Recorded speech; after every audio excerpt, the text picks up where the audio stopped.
We are welcome to the 5th episode of our program, and here we are coming to talk about courtship.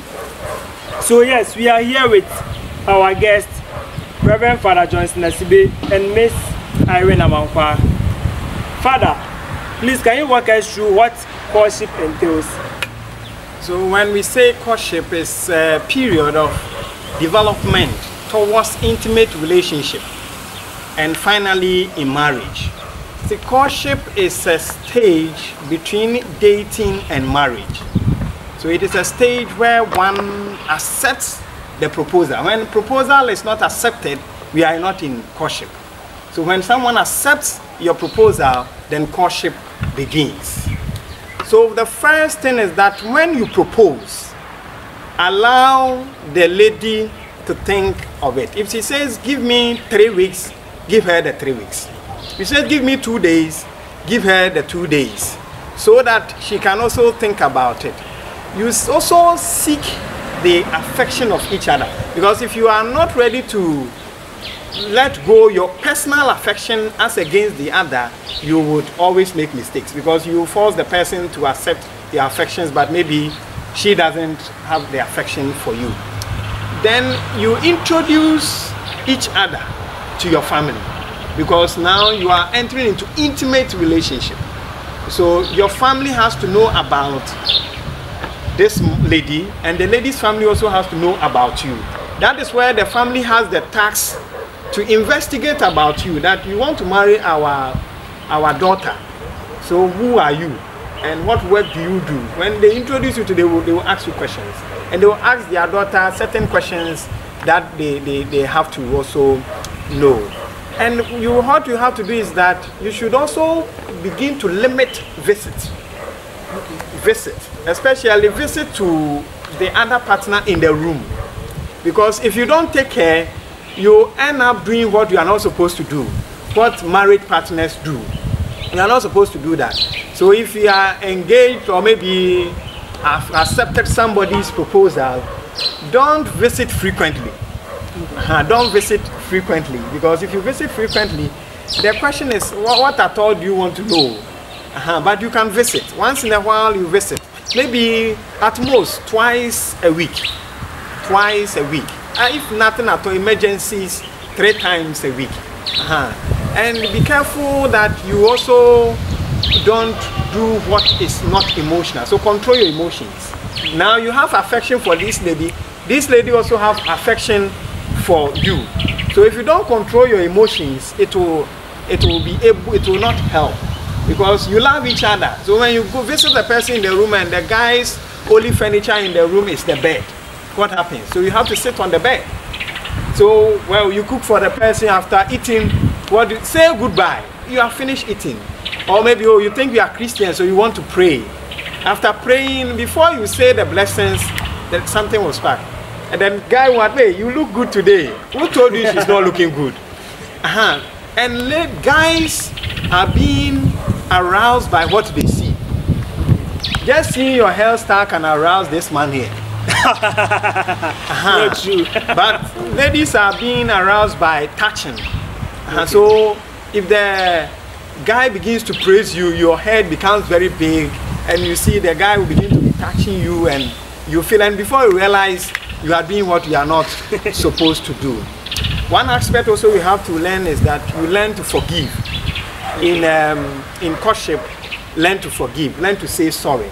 If somebody is not ready to forgive you a day or two, you should begin to wake up. In scriptures, we are told that we shouldn't allow the sun to set on our anger.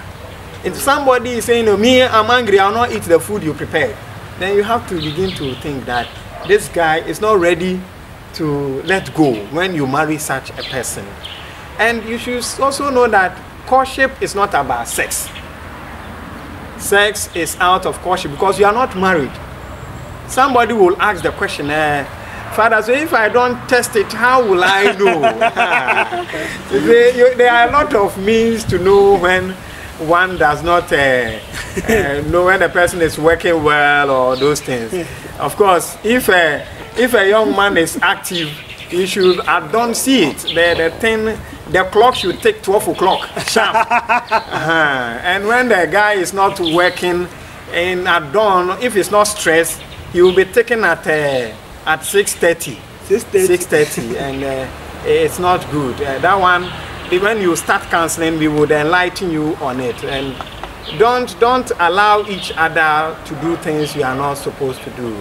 And one thing you also have to do, open up to each other, because now you have intimate relationship. You have to know each other well. You have to know, open up well, so that you learn from each other. You should be able to learn and open your eyes well to see what you have to see, because if this person says, you say the I do in the church, it's I do. So open up. Don't allow somebody to come and marry you and you be the second wife. No.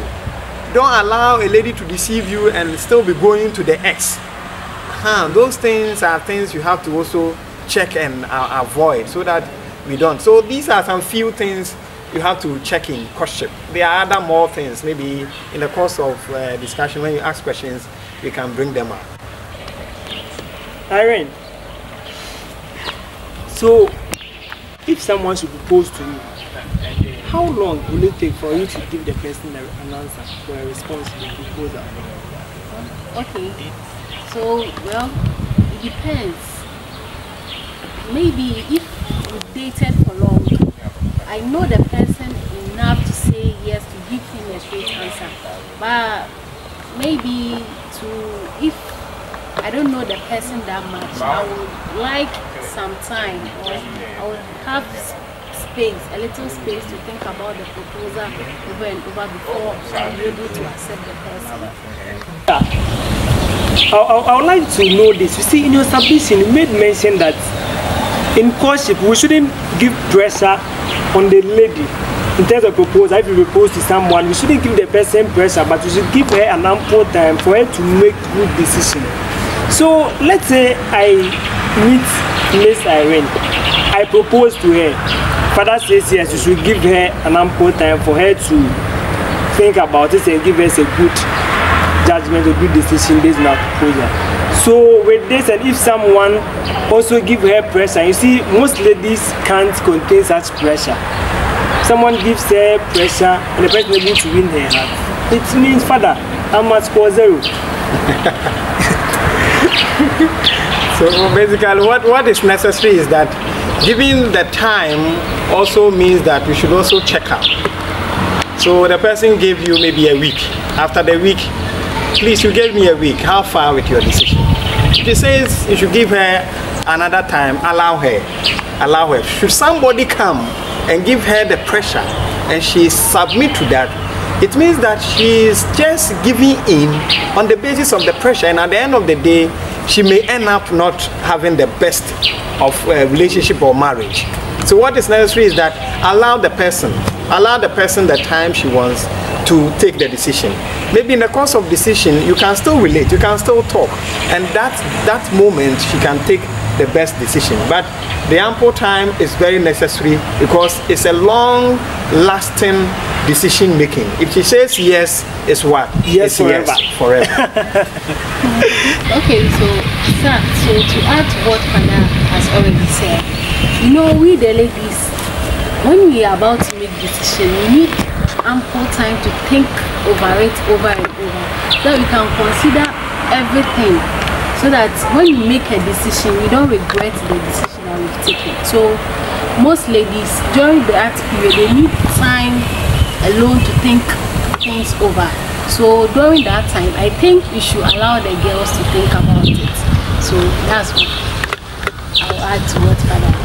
Wow, thank you. I think we've had a fruitful discussion and we've all learned a lot. Yes, we are taking a lot home. Thank you very much, Reverend Father Johnson Asibe. Thank you very much, Miss Irene Amankwa. As we draw the curtain down for this episode, we would like to entreat everyone to subscribe to Only God series. Thank you very much. We'll meet another time.